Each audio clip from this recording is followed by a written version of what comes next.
Germany is still a country of factories. It is much more dependent upon its industrial factory output than, well, any other European nation.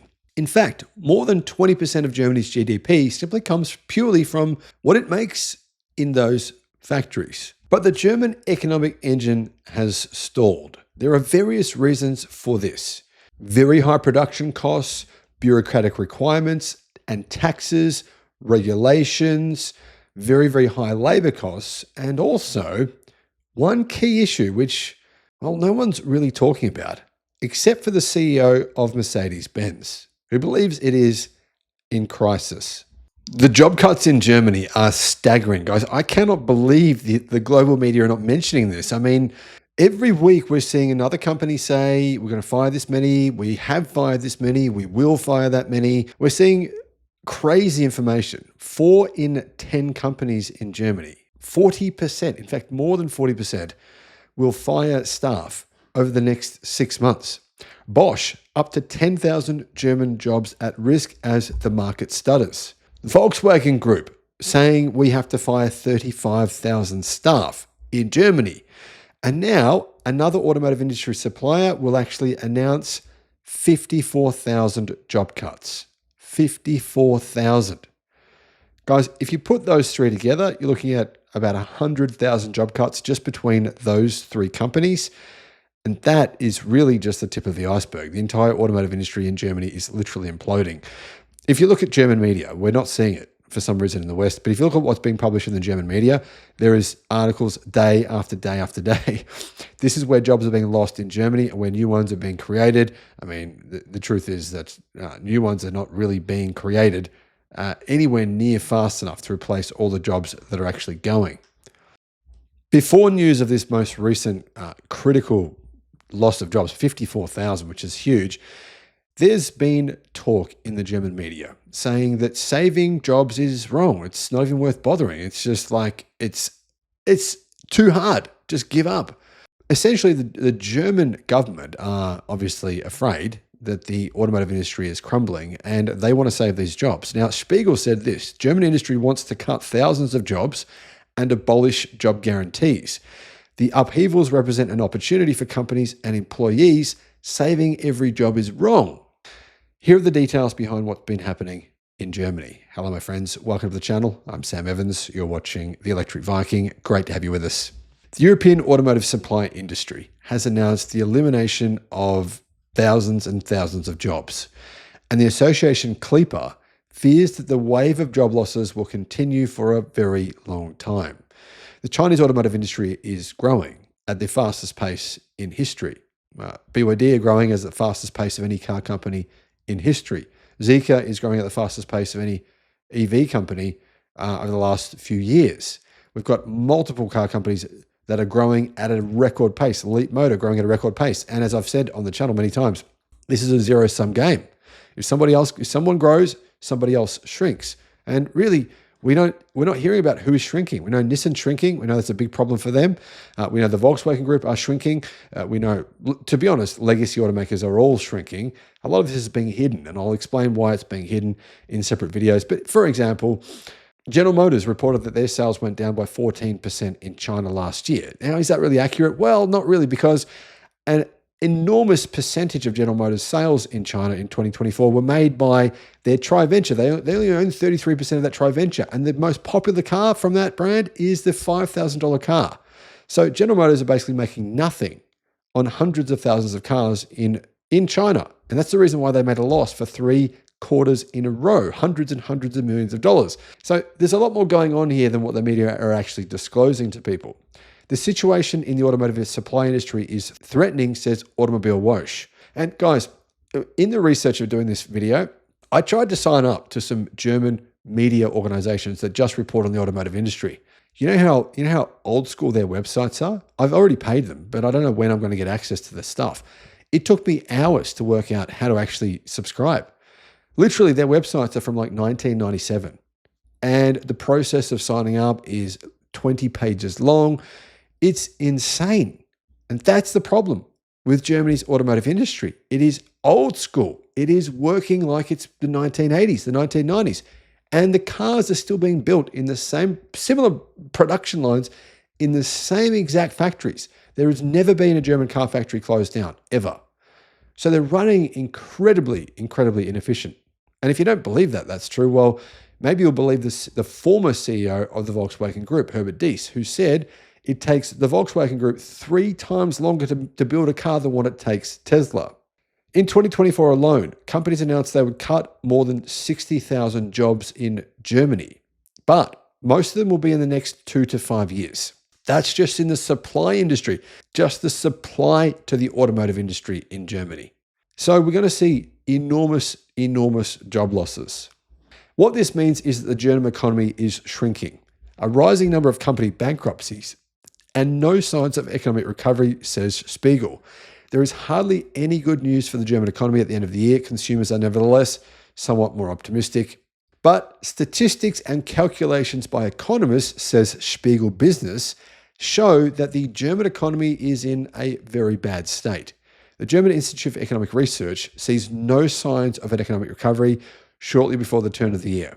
DIW economic expert Guido Baldi said this: Germany currently seems to be paralyzed economically and politically. And it's only about to get worse. I mean, Donald Trump plans on imposing tariffs on German-made cars, whether they're in Mexico or whether they're made in Germany or Europe, there's no difference, right? So Germany's car sales in China, which is their most lucrative market, they're shrinking at their fastest pace ever. Buyers are moving away from German cars and they're buying Chinese vehicles instead. So Germany needs the US car market, but that's going to be a bit of an issue because a lot of the cars that they sell in the United States are still made in Germany. For example, Audi, all their cars are, well, they're not made in the United States. So Donald Trump obviously is planning on taxing them. He's made that very, very clear. He's planning on putting tariffs on Mexico, on Canada, and on Europe. And that's a big problem because Germany, therefore, is getting squeezed from almost every single angle. Now, getting back to Bosch, one of the largest automotive suppliers in the world. Bosch's sales are not going down. Bosch is still actually doing quite well. In China, in Germany, yeah, it's a different story. The industrial giant's car supplier arm believes between 8,000 and 10,000 jobs are at risk, according to the group's vice chairman of the supervisory board, Frank Sell, quoted by Reuters. Employee representatives and unions are drawing up an action plan for 2025 that will mean they're going to go on strike. A big part of the problem in Germany is not just the fact that things are inefficient, that factories are slow, that they're not producing enough per worker, which they're not. Their actual output per worker is much lower than the United States and much, much lower than China. It's also the fact that there is a lot of taxes, a lot of bureaucracy. Unions, they want to take their cut. Unions are endemic. They are basically a lot of these companies are to some degree ruled by unions, and unions have signed deals for a lot of these companies. The deals are this: you can't fire anyone. I'm not joking. It's sort of like communism, right? To me, that's what it sounds like. But these companies have signed these contracts with unions that they can't fire anyone. So really, what's the incentive if you're an employee to not just be lazy? And that's the problem.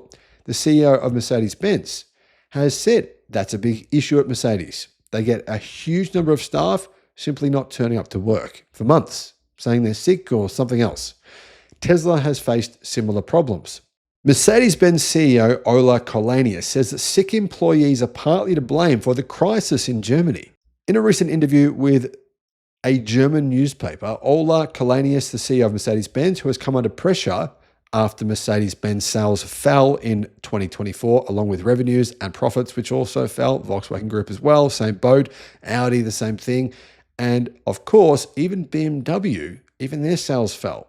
Now, the CEO of Mercedes, he basically blamed the high sickness rate in Germany for the current crisis. He criticized the fact that it is too easy to call in sick in Germany and called for stricter controls and reforms to reduce the high sickness rate in German factories. So if these people who apparently research has been done and the majority of these people are not actually sick, if this is truly happening and you can't fire them, what are you going to do? You're basically screwed as a company.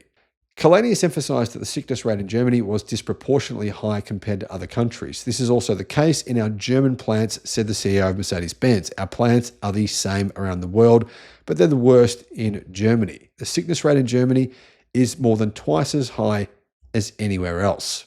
Now, is it just because people in Germany are getting sick all the time? Well, I don't think that's actually true.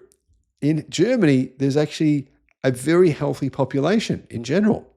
There's a lot less obesity than Australia or the United States.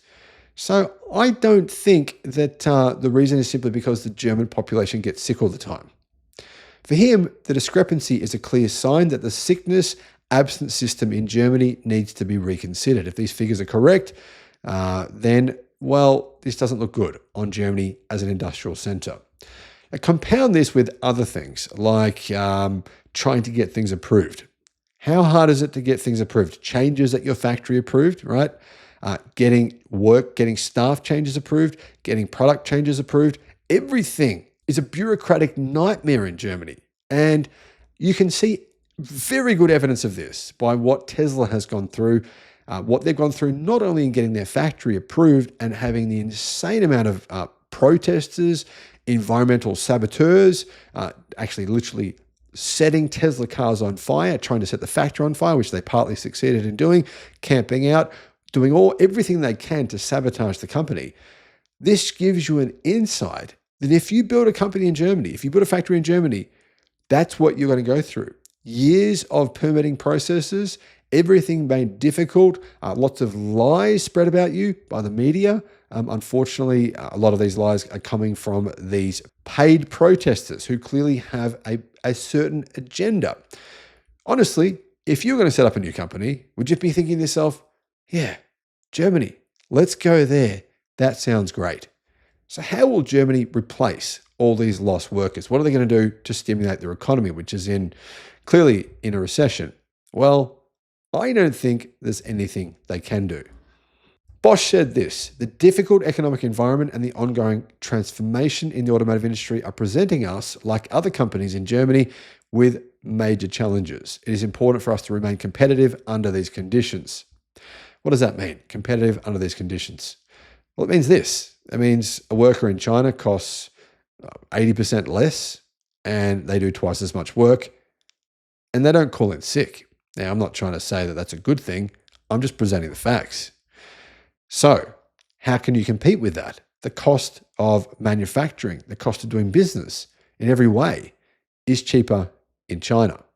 Bosch announced a few weeks ago that it planned to cut 5,500 jobs over the next few years because of stagnant demand for cars and new technology. Now, does that sound like they're being honest, or does it sound like it's their excuse for why they're firing so many people in Germany? The European car market is suffering. It's hit by so-called weak demand, very high production costs, Chinese competition, and, well, what is turning out to be a slow transition to electric vehicles. The Bosch Group actually employs 135,000 people in Germany. And it is very possible that this 5,000 to 10,000 staff who might be fired in Germany, it could end up being 50,000 or more. Let's be honest, let's be frank. Why would Bosch continue to manufacture a large number of products in Germany when they can do it much cheaper elsewhere? European car makers have been announcing a series of cost-cutting measures as they try to steer their way through these massive problems. Of course, they've tried to stop the Chinese competition by putting tariffs on Chinese cars, but Chinese automakers are finding ways around that. However, production costs still remain high. They're insurmountable, especially in Germany when you compare it to the reducing production cost levels in China. Chinese competition, therefore, is squeezing margins, which are already suffering because of the slow transition to EVs, says Bosch. Volkswagen is currently making headlines as thousands of its workers are, well, preparing to go over the next few years. Now, I remember back a few years ago, guys, I made a video about the Volkswagen Group, and it was me saying there was a chance that Volkswagen could eventually go bankrupt because they had so much debt. At the time, they had 182 billion US dollars of debt, and they were the second most indebted company in the world, only behind Evergrande. Obviously, since then, things have changed. Volkswagen and Toyota are now first and second, and Evergrande has gone bankrupt.